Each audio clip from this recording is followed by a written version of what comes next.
The story begins with four friends embarking on a short trip to a lakeside cabin for a weekend getaway. At the start of the movie, Jenna and her fiancé are driving in their car at night. The couple, soon to be married, are very affectionate with each other, but this love story has a tragic end. While returning home, they suffer a fatal car accident that severely injures Jenna and claims the life of her partner. 3 years after that incident, Renee, Jenna's friend, takes her on a trip. They are joined by Renee's boyfriend, Michael, and his good friend, Ian. In reality, Renee planned this trip to set Jenna up with Ian. Jenna hasn't dated anyone since her fiancé's death, and Renee wants her to move on and start a relationship. When the two guys are alone, Ian confesses that he finds Jenna very attractive. The four of them board a boat to reach the lakeside cabin where they'll be staying. Upon arrival, we see a man waiting for them. That man is Wade, Ian's uncle. Ian explains that the cabin actually belongs to his uncle. Wade warmly welcomes them and prepares a drink, which Jenna politely declines. While everyone enjoys their drink, Jenna enters the cabin. She goes to the bathroom and pulls out a bottle of pills. She's been taking antidepressants since the tragic accident 3 years ago. That night, the four friends have dinner with Uncle Wade while getting to know each other better.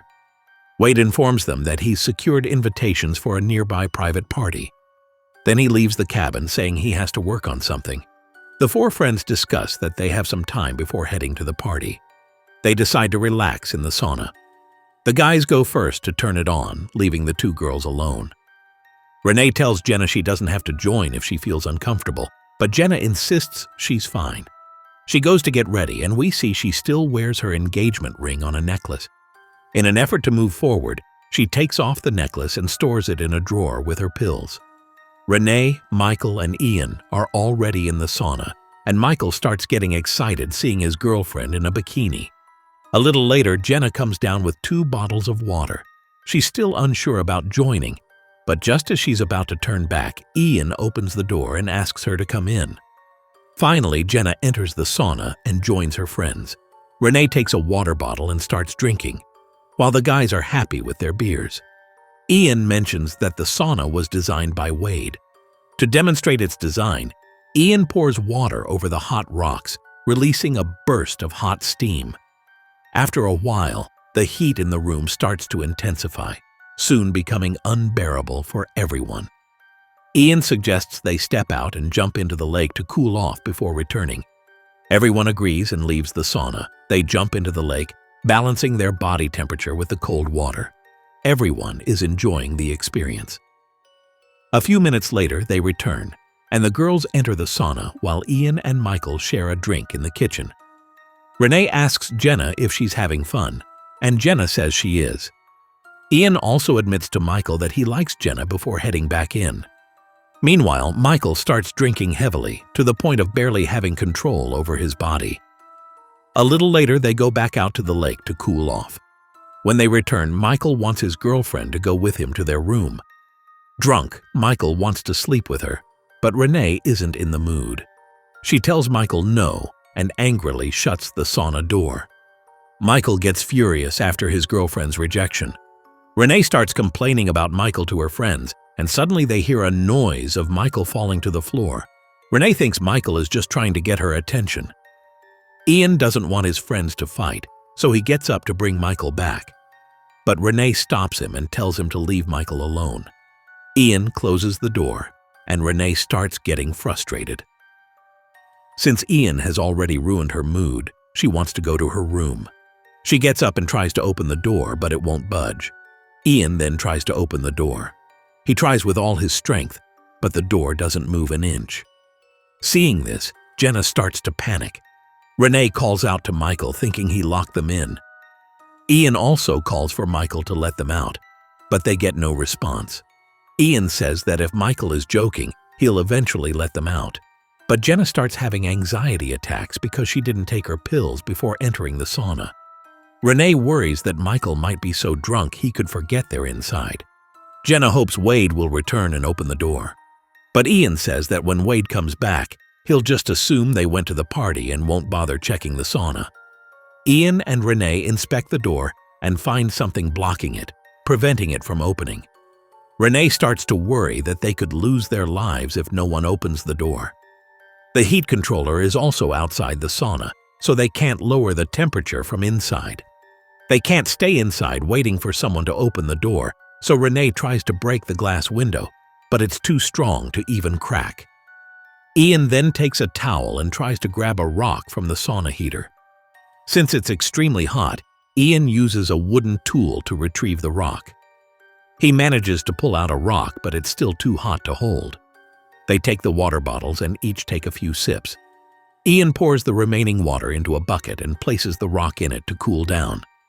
Once the rock is cool enough, Ian grabs it and starts hitting the glass window on the door.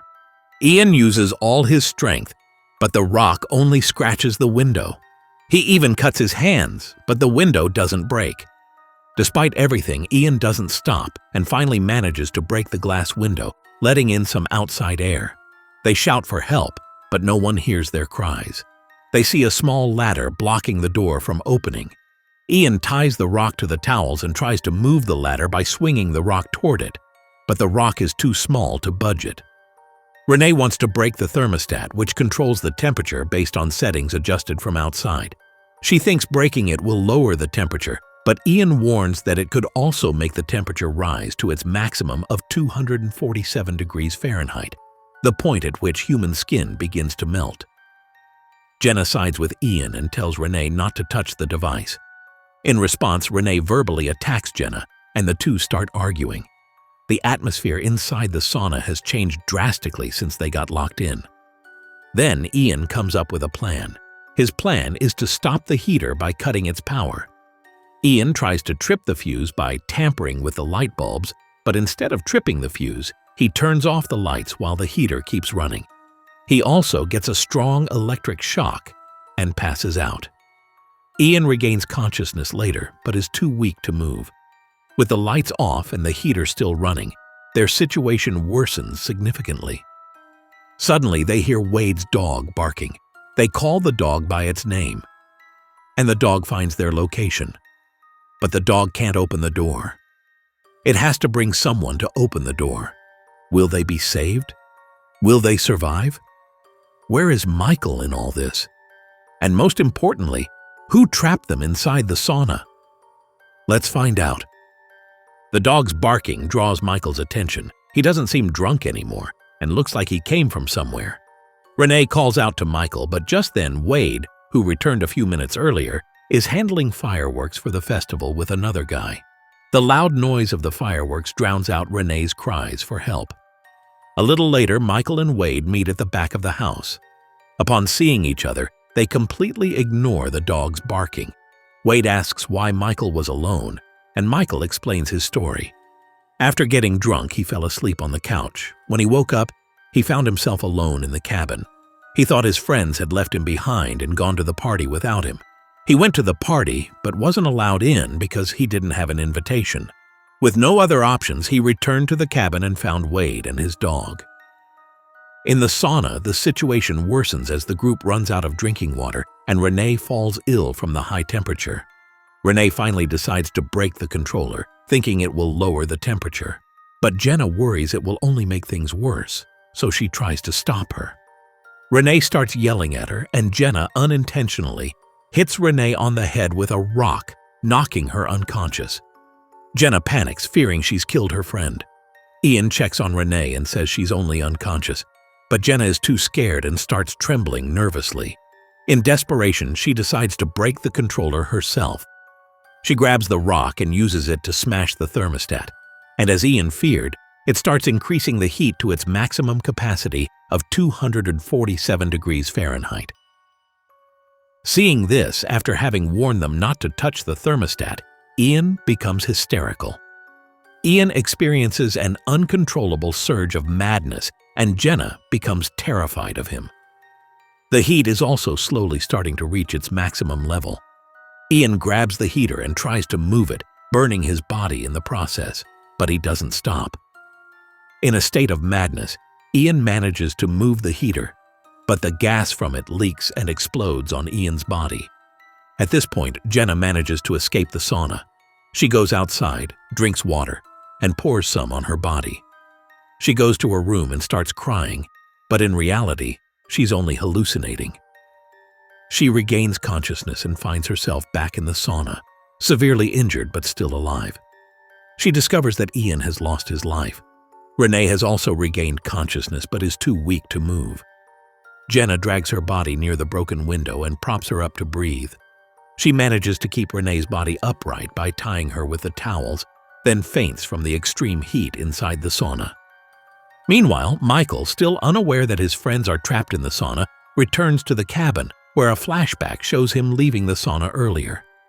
It reveals how Michael, so intoxicated, accidentally knocked over a wooden step near the door, which ended up trapping his friends inside. In the end, Wade arrives at the cabin and spots Renee's head through the window.